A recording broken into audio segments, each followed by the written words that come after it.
Hello, my name is Patrick Emerle, and as many of you will know by now, I have taken on the task of presenting counter-evidence to Wim Winter's double beat claims. For one, this is going to be a very short video. I want to come back on one of Wim's most recent, which he made on Isidor Philipp, who was quite a renowned teacher in the French Paris Conservatoire at the turn of the century. What I'm about to say wouldn't make much sense if you haven't seen the video, so I will go by the assumption that everyone watching here knows what I'm talking about. Otherwise, I can put the link to his video in the description, which I might do.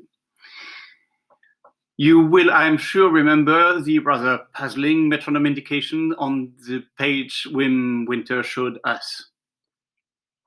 You will also be familiar with the conclusion drawn from it. These were conclusions which, to be fair, starting from the premises that double beat actually existed, made perfect sense. Unfortunately, this showed again the methodological flaws in Wim's approach. He found something which seemed to fit his theory and drew conclusion on it based on his pre-existing belief. If you already believe him, then the whole story sounds convincing. If you do not, however, your first instinct is to suspend your own beliefs and to do a bit more research, which is exactly what I did. What I'm about to show you is the result of about 15 minutes research on the internet, no more. Anybody can do it. I went straight to IMSLP. I looked at Isidor Philipp, so there were quite a lot there. And I downloaded a few, more or less randomly. Here is what I found. First, you can see this, which is rather strange. Now, that comes from Exercice élémentaire rythmique.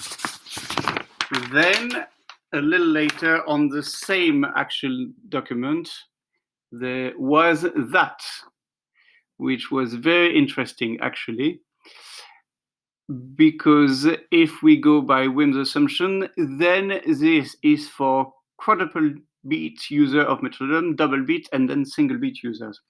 Doesn't seem to make a lot of sense, but then the explanation came very quickly on these exercices études en double note, which had this paragraph and talking about employing 3 movements at 3 different tone degrees.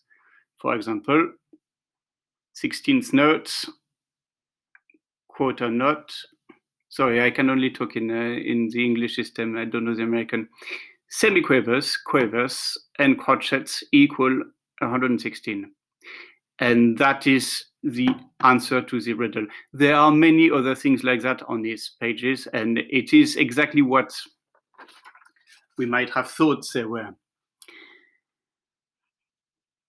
It shows beyond doubt that double beat is not the explanation of this puzzle. It is simply a way to indicate different practicing speeds. A further quick check on Wikipedia and the rest of the work published on IMSLP confirmed that Philipp was very attached to the metronome and to the idea of practicing first slowly and then faster. He was a really fastidious teacher, and I would have hated to work with him. Now, this was extremely simple to debunk.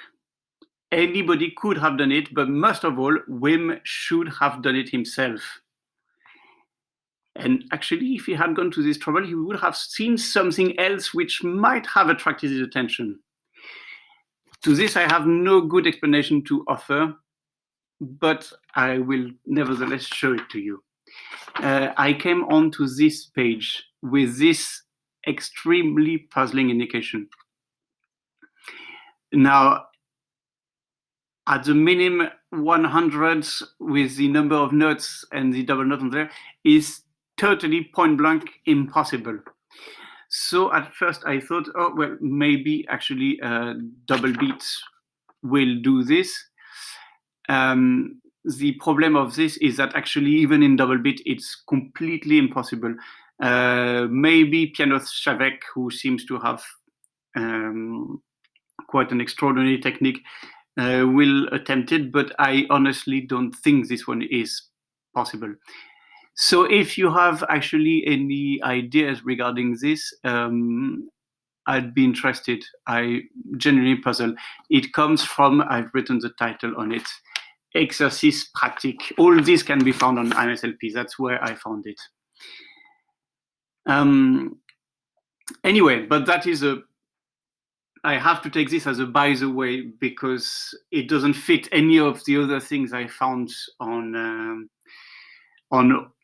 all his works, and there are many, many works. So yeah, I have to take it as a side thing. Anyway, on that video, he went on then to play these exercises that he has found in double beat, claiming that either it was impossible in single beat or that the speed was enough anyway. Again, this is only true if you start with the premises that double beat is a valid hypothesis. If you do not, for one thing, you have trained yourself to play fast as well as slow because you believe composer occasionally wanted you to play fast. So his exercises are actually possible. Wim never trained himself to play much faster than what we would call an allegretto. So of course he's not equipped to deal with these requirements. What he finds impossible, he deems impossible in the absolute. And what is worse, when he is confronted with a proof of the opposite, as pianist Chavek once did with Czerny, he simply dismissed it without a shadow of evidence by saying the recording had been digitally sped up.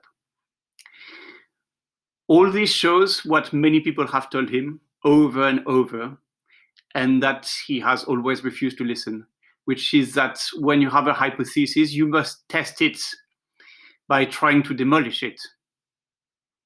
A hypothesis is only valid for as long as it can resist being challenged. And as long as it can resist it, a hypothesis is only valid for as long as it can resist being challenged. And as long as it can resist these attacks, it does deserve the name of theory. Wim does exactly the opposite. He starts with an idea, he then goes fishing for facts that seem to confirm his idea, and he thinks that by collecting enough of these, his idea will become irrefutable. But as I have shown here, it is not, because in doing so, he has missed vital elements of information. And in this particular case, informations which were disarmingly simple to access. So when I call, and this is a point I want to make clear, and it's my last point, when I call his idea double beat pseudo theory, this is not meant as an insult. I say it because this is exactly the way pseudoscience proceeds and how pseudo theories like creationism, flat earth, and so many others flourish on the internet. If Wim one day manages to come up with a real solid piece of evidence that can be challenged without being demolished, then I will amend all my videos accordingly. So far, this has not happened. It would be interesting to know how he would react to this video if ever he saw it. The only reaction which would increase my trust in him would be for him to publish a video in which he acknowledges having gone too fast with this and having been led to false conclusions. It can happen to any of us, and as long as one can recognize it, there is no harm in this. But if he remains silent after having been confronted with irrefutable counter-evidence, then this means that this man should not be trusted with musicological research. It means that he puts personal pride in front of honesty and factual truth. Thanks for watching.